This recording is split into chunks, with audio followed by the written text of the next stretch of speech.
I think it's time we reevaluate our priorities in this country and ask ourselves why it is that women are depressed. Seriously. In this article from 2018 in the New York Times, Demographics of Long-Term Antidepressants, it says older white women account for 58% of adults who have used antidepressants for at least 5 years. Why? Serious question. Now, I'm going to give you my opinion, and I'm sure that opinion will be very triggering to feminists, but I don't care. I think our society has created circumstances and social pressures which generate unhappiness in women. Now, of course, feminists will probably make the argument that it is oppression by patriarchy or whatever that makes women depressed, but I really don't think so. Take a look at one metric, the amount of partners. The less amount of sexual partners that a woman has, the higher her happiness tends to be. When it comes to marriage, the lower the number of partners both men and women have, the higher the likelihood their marriage survives and they're happy in their marriage. Interesting, isn't it? What's happening now is in our society, they're telling women to just do whatever they want, bang whoever they want, and be free and be liberated. And all that's doing is giving men the benefit. I want to show you this tweet here, where this image went viral. The real Miss Joe says, white women, what on earth? What is wrong with their lives that they have to medicate so much? Sold a dream of you can have it all and then find out that having a fated career and 2 cats is not enough. There is also evidence from many years. The American Psychological Association has looked at the difference between men and women and antidepressant usage. Again, it's clear. Also shocking is 12.7% of all Americans over the age of 12 take antidepressants. Elon Musk asks, is this definitely accurate? And Ms. Joe says it comes from the New York Times, and here's the article. So I'll tell you what I think. First, I think a lot of people are on antidepressants because doctors prescribe it because they make money off it and big pharmaceutical companies need a product to sell. I think that everybody gets depressed from time to time because it's a natural part of the human experience. And those that are misled will find themselves hooked and addicted, as the New York Times says. Many people taking antidepressants discover they cannot quit. Now, I think there's a reason why we're seeing so many women on antidepressants and suffering. First, women are, in my opinion, more susceptible to emotional swings. That is not a dig at women. That is a fact statement that women are more emotional. And I'm saying for better or for worse, whatever. You can argue that men are worse off for not being so emotional. Women are better off for it. But my point is this. Women are more susceptible to social pressures.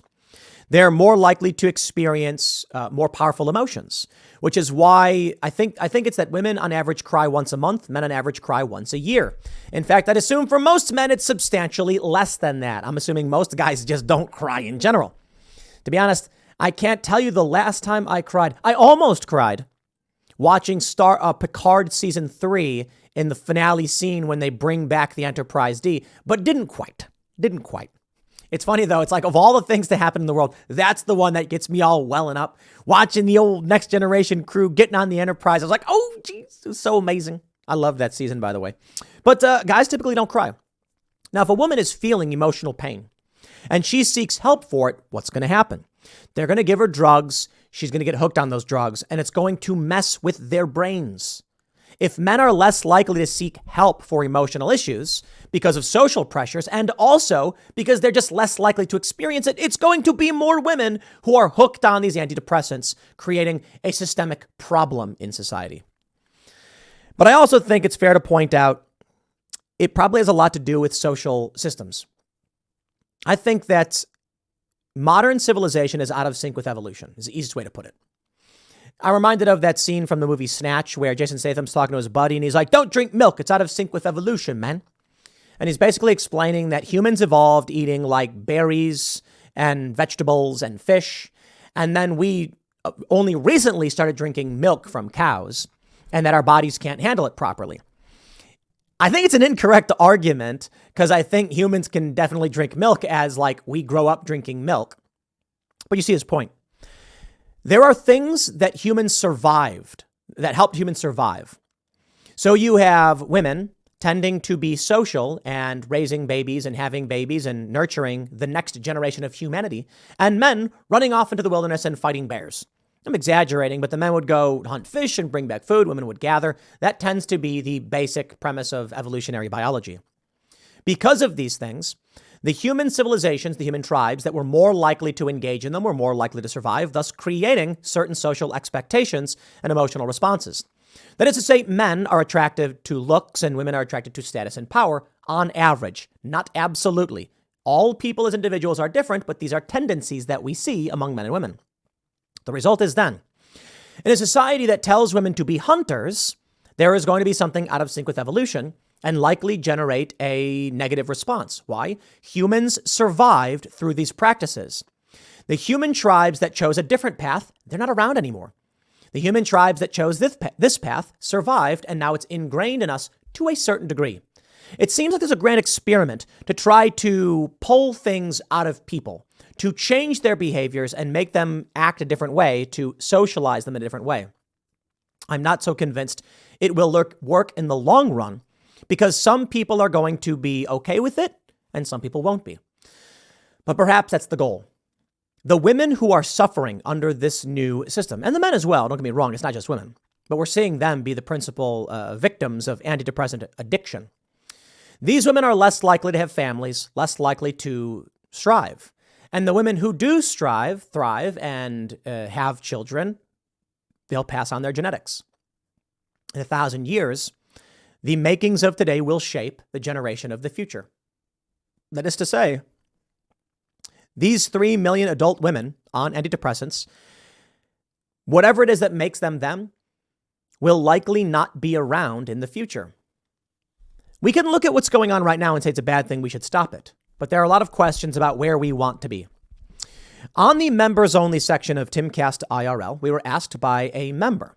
Become a member at timcast.com, join the Discord server, and then during our members only shows, you can actually call in and ask questions.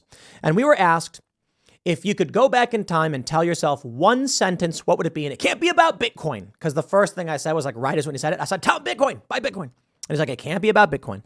My response is nothing. Nothing. There is nothing I would want to tell myself in the past. There is nothing that I would go back in time and tell myself to do. The things that happened in my life made me who I am. Now, I'm sure there are many of you who probably would say, no, I'd go back and change something. Maybe it's because I'm living a particularly good life that I don't want to change anything. But my philosophy is such that the scars of the past make up who I am today. To go back in time and remove those trials and tribulations would only make me a weak person today, and I wouldn't want to do that. And that being said, today, having foreknowledge would take away from the experience, so life is just.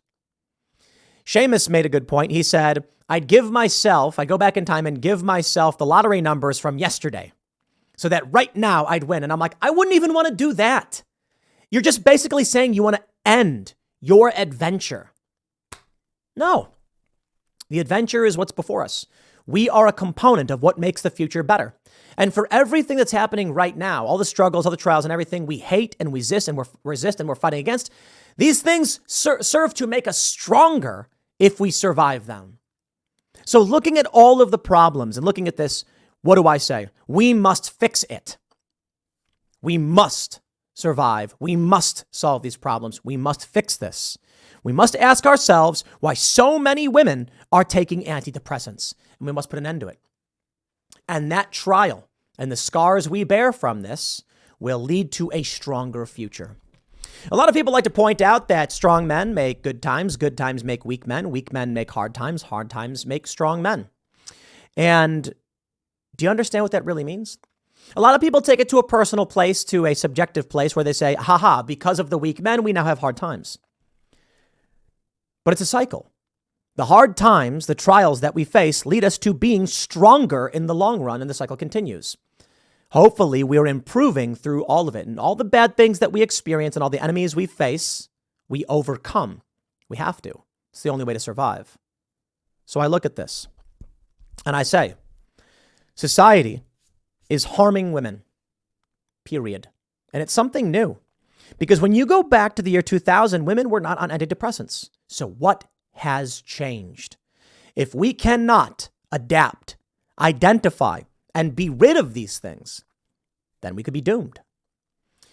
But I think in the long run, we are survivors, we are adapters, and humans are capable. And as such, we'll figure out a way through this.